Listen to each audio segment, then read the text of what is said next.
A palavra apocalipse carrega consigo um peso que pouquíssimos outros termos conseguem igualar no vocabulário humano.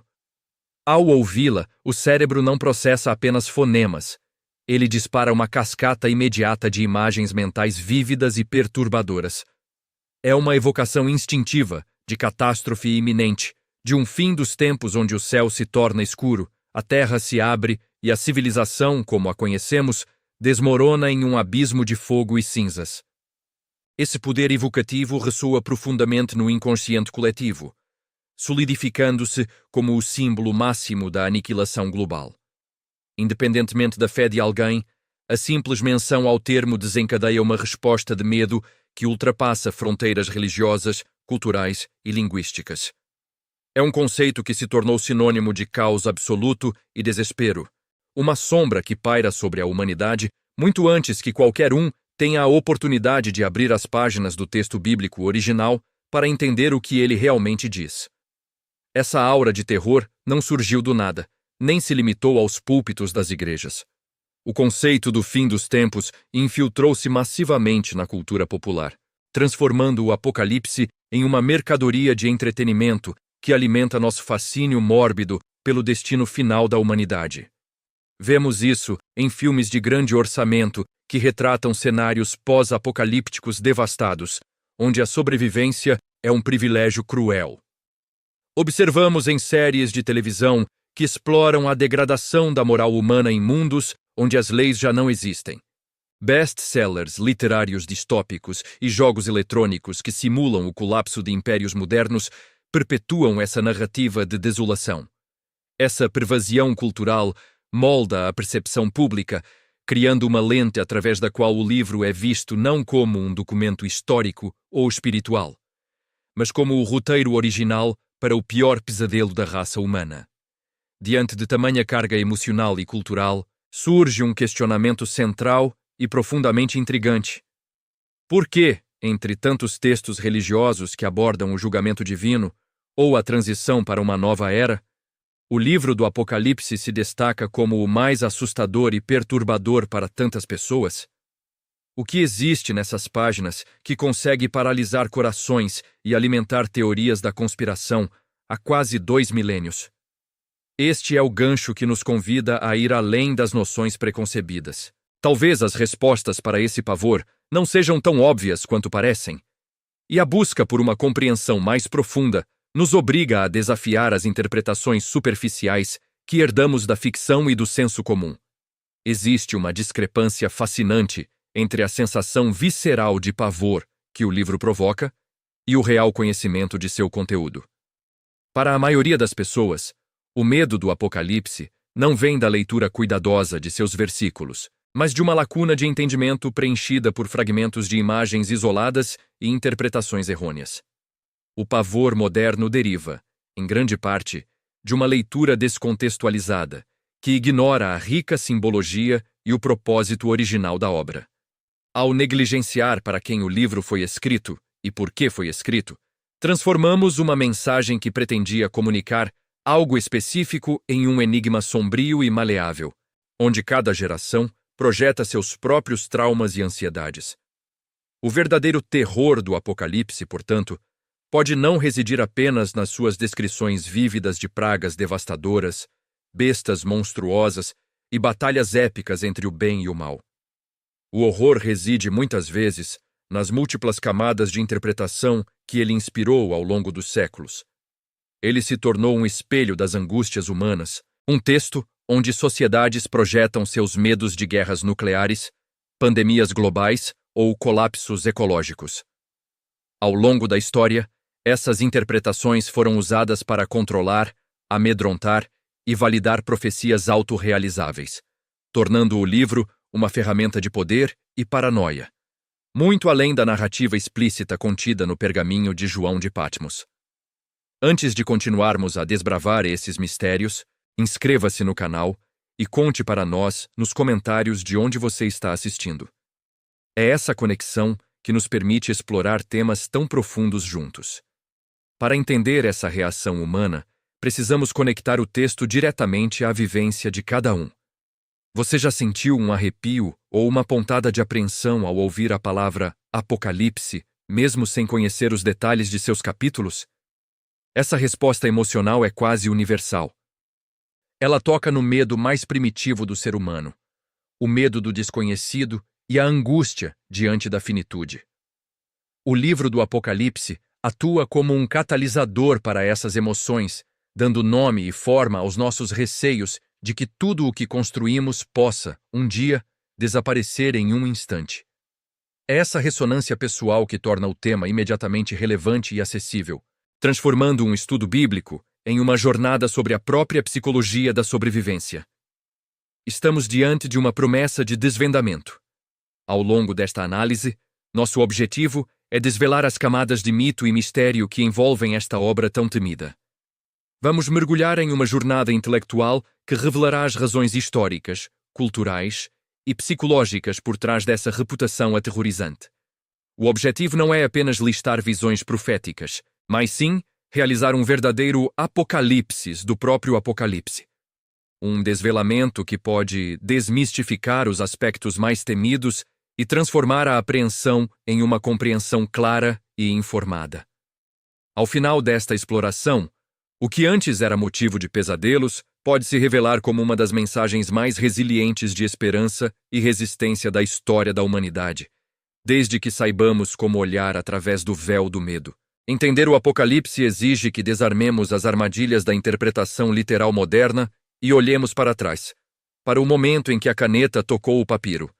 É necessário reconhecer que o livro não foi escrito para nós, em nossa era de tecnologia e globalização, mas sim para comunidades específicas que enfrentavam dilemas existenciais imediatos.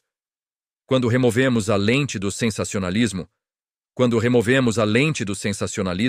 em meio a essa opressão, surge a figura de João, o mensageiro.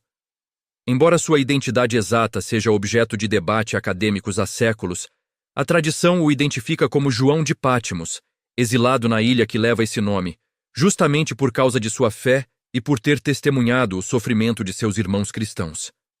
Essa condição de exilado, de alguém que vivenciou a dor e a marginalização por suas convicções, conferiu-lhe uma autoridade moral inquestionável.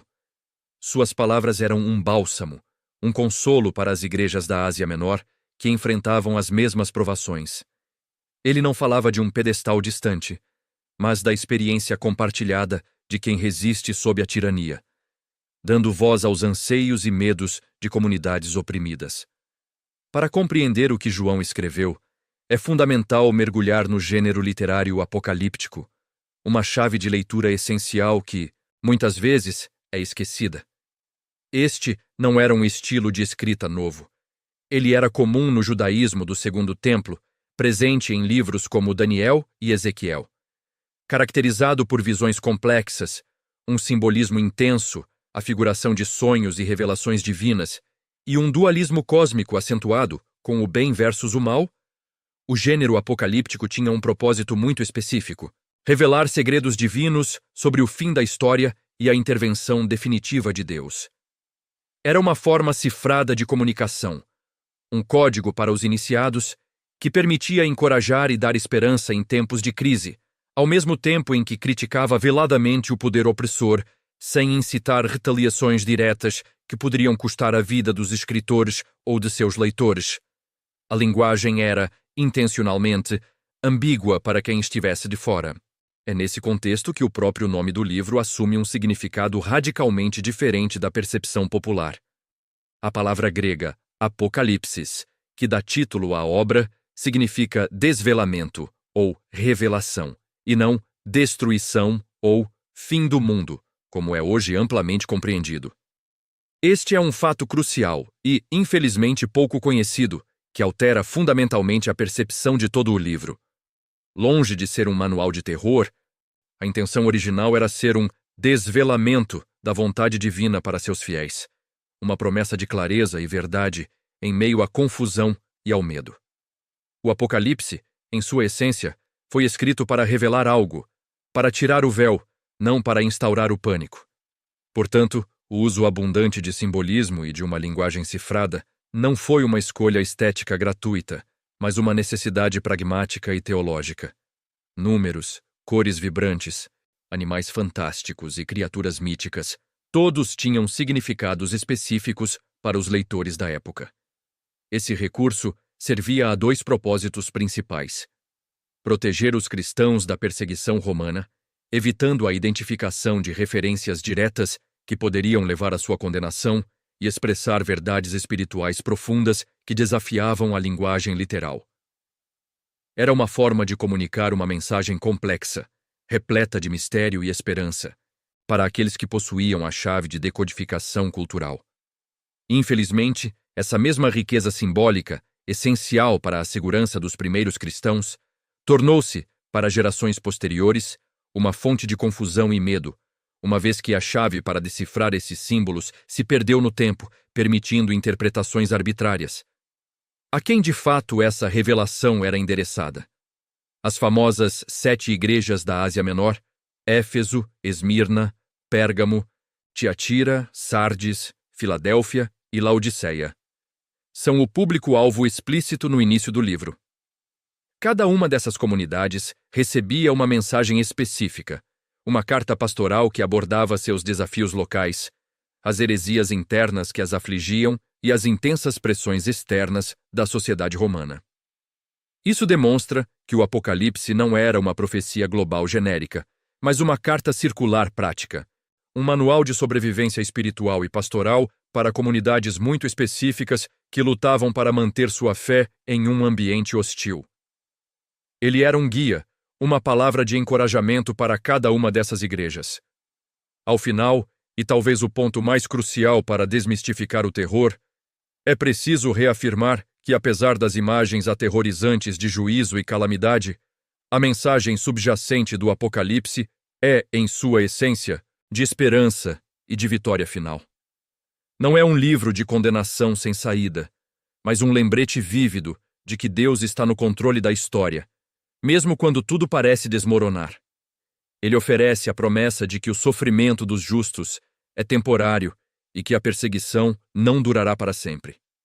A visão de um novo céu e uma nova terra não é apenas uma imagem poética, é a culminação da justiça divina e a certeza da restauração. Essa promessa de um futuro glorioso, onde o bem triunfa sobre o mal, ofereceu e ainda oferece consolo e encorajamento para perseverar na fé, desmistificando a ideia de que o Apocalipse é apenas um catálogo de horrores. Ele é, acima de tudo, um chamado à resiliência e à fé. Mesmo com essa compreensão da esperança subjacente, não podemos ignorar que há elementos específicos no livro do Apocalipse que capturaram e continuam a capturar a imaginação popular, tornando-se verdadeiros ícones do medo.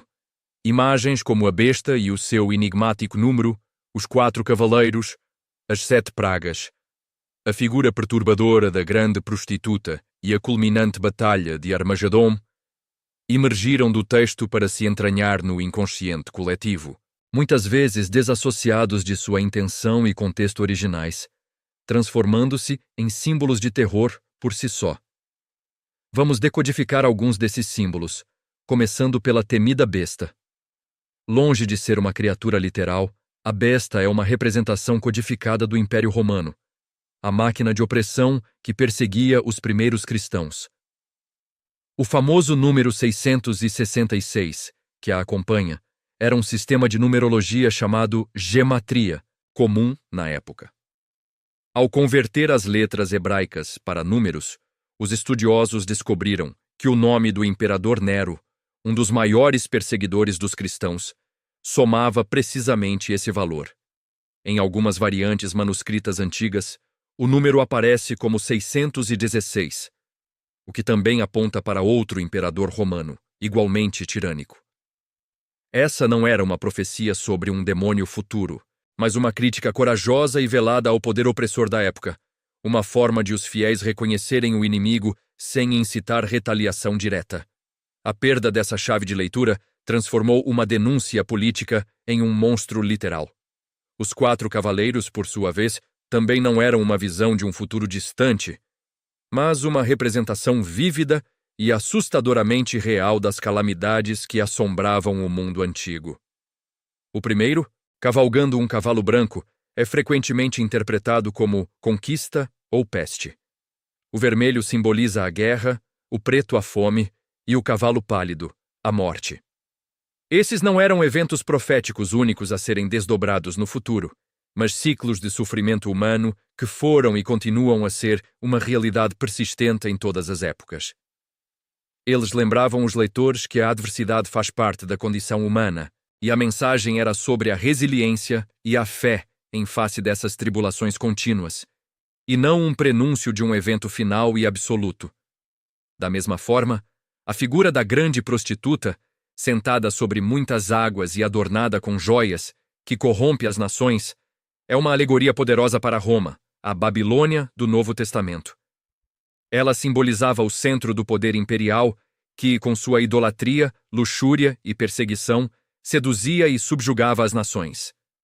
Não era uma figura feminina literal, mas uma linguagem profética forte, usada para denunciar a corrupção do poder, a injustiça e a ostentação de uma sociedade que se opunha aos valores do reino. Essa imagem foi, infelizmente, deturpada ao longo dos séculos, utilizada para demonizar grupos ou cidades inteiras em diferentes épocas históricas. E o que dizer da Batalha de Armagedon? A expressão, que evoca imagens de um confronto militar cataclísmico e apocalíptico, refere-se a Har Megiddo, um local que foi palco de inúmeras batalhas históricas em Israel. No entanto, o Apocalipse a apresenta como um símbolo da batalha final entre as forças do bem e do mal, um evento escatológico e cósmico que transcende o espaço-tempo. Não é um confronto militar geográfico em um local específico do Oriente Médio, como muitos interpretam, mas uma metáfora para o triunfo da justiça divina e a intervenção de Deus para restaurar a ordem. Desmistificar Armagedon é entender que o livro não é um mapa de guerra futura, mas uma promessa da vitória definitiva da luz sobre as trevas. O principal gerador do medo moderno em torno do Apocalipse reside, portanto, na leitura literalista e fundamentalista do texto. Essa abordagem ignora completamente o gênero apocalíptico e o contexto histórico de sua escrita. Ao transformar símbolos complexos em eventos literais a serem aguardados no futuro, cria-se um terreno fértil para a ansiedade, a paranoia e um constante estado de alerta para sinais do fim. Essa interpretação, desprovida de nuance e de profundidade contextual, tem um impacto negativo profundo na saúde mental de muitos, fomentando divisões sociais e afastando as pessoas da mensagem original de esperança e resiliência. A fascinação e o medo do Apocalipse também se conectam profundamente com a psicologia humana. Nossa aversão inata ao desconhecido, o desejo de controle sobre um futuro incerto e a tendência de projetar nossos medos existenciais em narrativas grandiosas e cataclísmicas encontram no livro do Apocalipse um terreno fértil. Esse texto, tão rico em imagens poderosas, atua como um espelho para as nossas próprias angústias e para o nosso medo primordial do fim.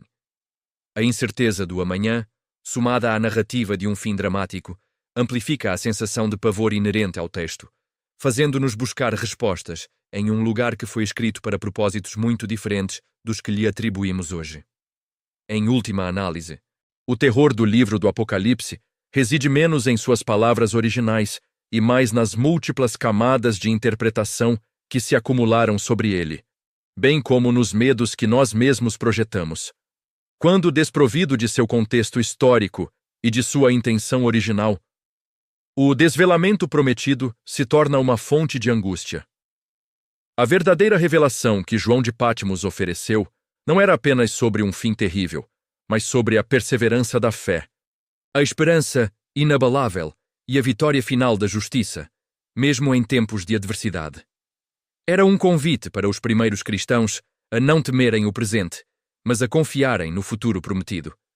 Portanto, o desafio para nós, hoje, é abordar textos complexos como o Apocalipse com uma mente aberta e uma curiosidade aguçada. Buscar o contexto histórico, a intenção original do autor e as nuances da linguagem é essencial. Em vez de nos rendermos a interpretações superficiais ou amedrontadoras, podemos desvendar as profundezas de sua mensagem. Uma compreensão mais profunda pode, de fato, transformar o medo inicial em uma apreciação sincera pela riqueza de uma mensagem milenar de resiliência e fé, capaz de inspirar esperança, onde antes só se via a sombra do fim. O Apocalipse não é o que nos disseram. É muito mais.